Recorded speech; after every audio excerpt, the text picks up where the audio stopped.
Good afternoon everyone. At the end of my life, it's Grandmother Vlog. As a small content creator at age of 30, mapapasabi ka talaga na I for the go.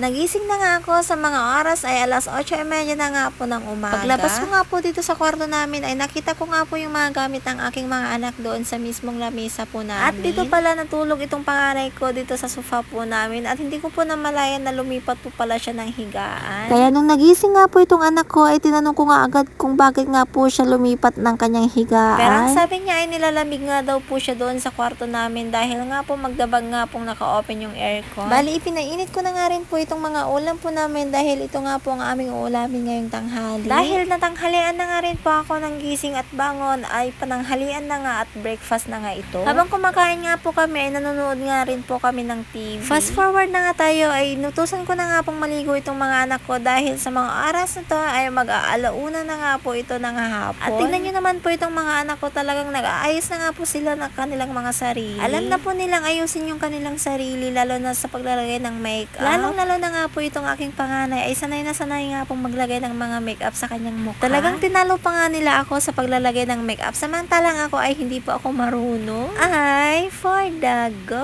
Another fast forward na nga po ay nakaligo na nga rin ako at nakabihis na ako sa mga oras na ito. Ang laki na nga po talaga ng pinagbago ng aking katawan lalong-lalo na nga po itong waistline ko ay talagang hindi na nga po masikip sa akin itong pantalon ko. Dati nga po nung isinusuot ko nga po ito ay talagang nahihirapan po ako magsuot. Nakikita ko na po talaga yung pinaghihirapan ko sa tuwing umaga at ako ay nag-i-exercise na. Ang laki po ng tulong ng ating katawan lalo na po sa pag-i-exercise ng umaga. O siya, di bale nagkili-kili reveal naman po ako dyan ay hindi naman po siya gaanong kaitiman or kaputihan. Ang importante ay wala po yung amoy na may parang putok. Kesa naman yung sobrang puti nga po yung kilikili mo pero ang baho naman na may putok. O diba? Mas nakakahiya po yun. Isinuot ko na nga rin po yung G-Shock na relo ko na binigay sa akin ng asawa ko. At syempre dahil nga po pasayaw-sayaw nga po ako dito na parang baliw or iwan at wala sa sarili ay nagsuot na nga rin po ako ng aking helmet. Katapos ko nga po akong sumayaw dito ay talagang bumababa nga sa akin yung pantalon ko. Talagang hindi na nga po siya talaga fit na fit sa akin. Hindi na po talaga tulad noon nung hindi pa nga po ako nagwo-workout. Talagang nahirapan po talaga ako sa pagsuot ng aking pants. Hello guys! Paalis na nga po kami ng aking anak. Ayan guys, oh. Say hi. Hi! Hi, ayan. Bali nga po, hindi ko na po kayo masasama sa paglalakbay sa daan. Kasi hindi po kami makapag-vlog. Dahil nga po nagmumotor po ako, yung mga anak ko baka mabitawan nilang aking phone. So, update ko na lang kayo pagkadating po namin sa aming bahay doon sa Pangasinan. See you later! Bye! O, say bye! Bye! Ayan. Update ko na lang kayo guys. Babush! See you! A few moments later. Stop over guys dito sa 7-Eleven ng Lupaw. Ayan yung mga anak ko. Meron? Ha? Medium.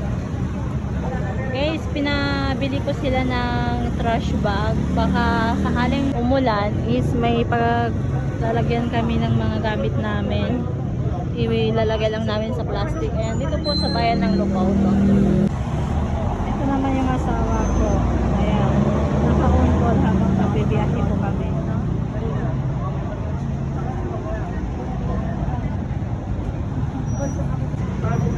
Ayan na sila guys, nakabili na nga sila ng trash bag. So tara, biyahe po ulit tayo. 2 hours later. Guys, stop over. Santa Maria na kami. Bibili lang po kami ng buko. Nauhaw po yung mga kasama kong bata. So, bibili lang kami ng buko. Ito guys, buko juice. Ilan po tayo?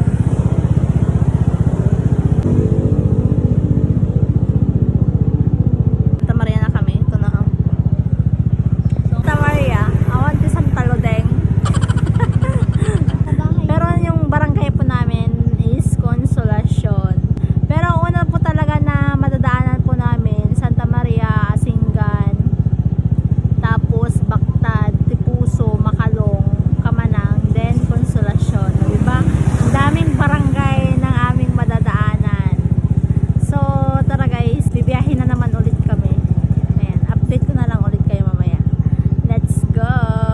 One eternity later. Nandito na po kami sa aming barrio. Ayan, welcome Consolacion na. So, gagawin na kami sa aming bahay.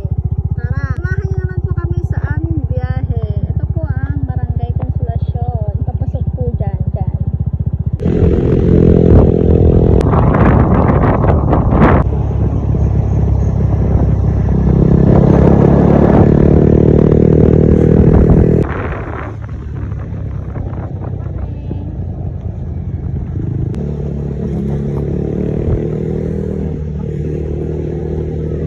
Finally guys, nakarating na kami sa aming bahay. Thank you God, nakarating po kami ng maayos. Oh my God, ang dilim. Guys, puntahan natin si nanay. Kaso nga lang, grabe. Ang dilim-dilim naman dito sa loob ng bahay. Parang aswang si Mudra. Hi Mudra, para ka namang aswang dyan. Ayan si Mudra. Hi. Ang dilim-dilim guys. Ayan, hindi pa siya mag-open ng lights. Para siyang aswang. Para siyang aswang. Guys, nanonood si Mudra. Oh, di ba? Oh. Ayan guys, sobrang dilim dito sa bahay. Grabe, hindi man lang nag-open si nanay ng ng ilaw niya. Tignan niyo oh. Ang kadilim-dilim. Ayan, nagkakalkal. Asan na ba yung lagayan ng, ayun, so ba yung saksakan ng nyo, wala ba? O, diba? Ayan, o, di kitang-kita yung kagandahan ko. Char. Bakit? Tingnan mo si nanay, o, yung dala po namin popcorn, tapos yung toron, ayan. Kinakain na niya, tapos yan, o, diba, nay? Kung kanina mo pa sana, inopen yung lights mo, di na yung kagandahan ng iyong anak. Magkamukha ba tayo? Magkamukha ba tayo? O, tingnan mo. So, ayan guys. Dito lang naman po kami sa bahay. Ayan, malalaman nyo next time sa aking vlog kung bakit napauwi po kami agad dito sa Pangasinan. Guys, hanggang tino lamang po ang aming video. Thank you guys! Thank you for watching! See you next time!